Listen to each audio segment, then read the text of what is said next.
de l'invité du mois sur Herculine Live. Alors voilà, aujourd'hui, ce mois-ci, notre invité du mois est David, notre bourgmestre. Mais malheureusement, donc, avec les conditions et les modalités un peu à distance, c'était un peu compliqué de faire venir des invités. On a essayé, on a fait des tests, mais on s'est rendu compte que la meilleure solution était d'enregistrer à l'avance, mais on l'a quand même fait, vous inquiétez pas.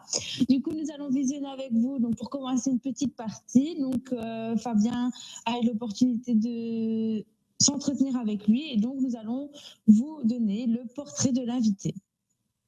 Salut David. C'est ça. Bonjour. C'est parti. Ça va très bien et toi? Ça va.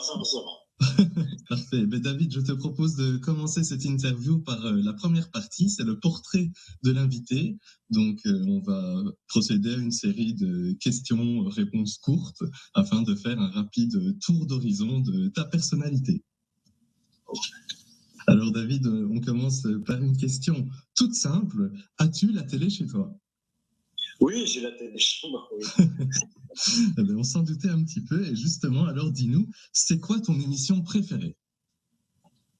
De manière générale, je préfère les émissions plus documentaires ou voyages ou des documents d'histoire aussi. Voilà, je suis pas très variété ni trop série. Je crois que de temps en temps, une série sur Netflix, c'est pas mal, non? C'est pas mal, bonne réponse. Je t'avoue que l'équipe s'attendait un petit peu à ce que tu répondes le Herculine Live, mais on va y travailler pour que ça oui. Alors, David, dis-nous, est-ce que tu possèdes un talent caché, un don naturel pour une activité insoupçonnée? Il y a des activités que j'aime bien pratiquer, qui sont un peu des loisirs, des hobbies. Donc, j'aime bien cuisiner. Ça me détend et c'est une activité de loisir que j'apprécie beaucoup. Et puis, ça permet de faire plaisir aux autres en leur préparant de bons petits plats. Et puis, j'aime bien aussi l'écriture. Ah oui. En tant que geste d'écrire, la calligraphie et l'écriture, les plumes, le papier, tout ça, ça me branche beaucoup. De très belles passions. Justement, tu nous parlais de cuisine, ça tombe bien. Pour cette prochaine question, on se demandait quel est selon toi le plat idéal à partager en famille le dimanche midi? Le plat idéal, ça dépend un peu de tes invités, de leur goût. Si tu veux leur faire plaisir, il faut faire ce qu'ils aiment aussi. Mais j'aime bien les plats mijotés qu'on peut faire pour toute la famille, quoi. Des bonnes carbonades qui ont mijoté bien longtemps sur le coin du feu, ou un couscous, ou gossobuco. J'aime bien les plats mijotés. Ah ouais, je pense que ça ne manquera pas d'inspirer les quelques cuisinières qui nous regardent actuellement. Alors David, on se demandait, qu'est-ce que tu aimes le plus dans ta fonction de bourgmestre? Ce que j'aime le plus, c'est le contact avec les gens. C'est ça qui est intéressant, c'est d'avoir ce contact, de rencontrer plein de personnes. Et c'est un peu le problème qu'on a maintenant, c'est que tous les côtés agréables de la fonction de bourgmestre, rencontrer des gens, faire des noces d'or, célébrer des mariages, participer aux fêtes, tout ce beau côté de la face de la fonction de bourgmestre, tout ça nous a été enlevé par le Covid malheureusement. Et il nous reste juste la gestion de tous les problèmes. Et c'est un peu triste. Écoute, pour terminer le portrait de l'invité, on voulait te demander quel est, selon toi, un de tes meilleurs souvenirs en tant que bourgmestre d'Herculine? J'en ai des bons souvenirs, beaucoup de bonnes choses, des faits personnels qu'on partage avec des personnes quand ils vivent des moments comme des mariages, on sent vraiment être associé à la joie des gens, c'est quelque chose qui est toujours prenant malgré tout, même si j'ai fait plus de 600 mariages, ça reste un moment important. Et puis, il y a des belles réalisations quand on était content, quand on a inauguré la nouvelle salle de sport, c'était magnifique et on a été super contents. On a vécu de bons moments aussi, je me rappelle dans cette salle, quand on a fait le concert des 3 musiques avec la danse à l'occasion du 100e anniversaire du 11 novembre. J'étais très fier de voir comment les Herculinois avaient pris ça à cœur et avaient fait un spectacle magnifique. Et j'en avais les poils qui se stressaient sur la peau, tellement je trouvais ça bien et j'étais fier de voir ce qu'on avait pu réaliser à ce moment-là. Ce sont des bons moments.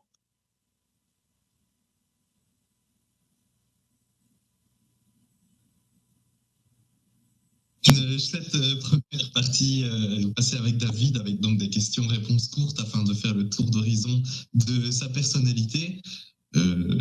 Voilà, ce midi, David va sûrement manger ses bonnes carbonades. Et toi, Margot, c'est quoi le menu? Alors moi, c'est poulet frites salade, la base. Et toi? Sympa. Moi, ce midi, c'est chinois. Ah ouais, un peu moins. Voilà. Et vous aussi, derrière votre écran, dites-nous ce que vous mangez ce midi. Laissez-nous un petit commentaire. Ce sera sympa. On est curieux de savoir ça. Et je vous propose maintenant de passer à la deuxième partie de l'interview, où on a posé des questions un peu plus ouvertes à David, notamment sur l'actualité de notre commune qui vit des temps un peu perturbés vu les conditions sanitaires assez défavorables. Et donc, je vous laisse en compagnie de David pour cette deuxième partie d'interview. C'est parti. Voilà, on constate actuellement une évolution de la communication herculine qui tend à se moderniser et à se numériser. Cette Web TV en est la parfaite illustration. Dis-nous un petit peu d'où est venue cette volonté et doit-on s'attendre à d'autres nouveautés dans les prochains mois? Mais c'est une volonté vraiment de faire de la communication parce que les gens ont de plus en plus besoin d'avoir une information. On préfère qu'elle vienne à certains moments de la commune que de laisser parfois dire tout et n'importe quoi sur les réseaux. Et donc, à un moment donné, on doit donner la bonne information et veiller à ce qu'elle soit bien répercutée chez tous les concitoyens. C'est quelque chose qui est vraiment dans l'air du temps. Et puis, on a dû prendre une accélération vu le Covid, vu le fait que les gens étaient plus sur les réseaux sociaux aussi, et ce besoin d'information c'est plus grand encore. Donc, on a dû vraiment accélérer le mouvement. Et puis, c'est aussi une nouvelle façon de créer du lien entre tous les habitants. Et donc, il est important qu'on a commencé par remettre en ordre le site de la commune, qui était très obsolète. Et puis, mais c'est un boulot considérable, évidemment. Et on avance avec la Web TV, avec les réseaux sociaux. Et maintenant, on est en plein travail de préparation pour que notre site soit aussi un site plus interactif. Et donc, tous les formulaires, les demandes, toutes les formalités vont pouvoir être faites en ligne via notre site. C'est ce qu'on appelle l'e-guichet. Et donc, on aura un guichet qui va permettre de faire toutes les formalités de la commune via le site. David, comment se déroule actuellement la campagne de vaccination Herculine? Et as-tu déjà réfléchi à ce à quoi ressemblera Herculine dans le futur? Quelles sont tes espérances pour notre commune? Alors, pour le moment, c'est vrai que la vaccination prend de l'ampleur jour après jour. On le voit au niveau du pays, on le voit aussi au niveau des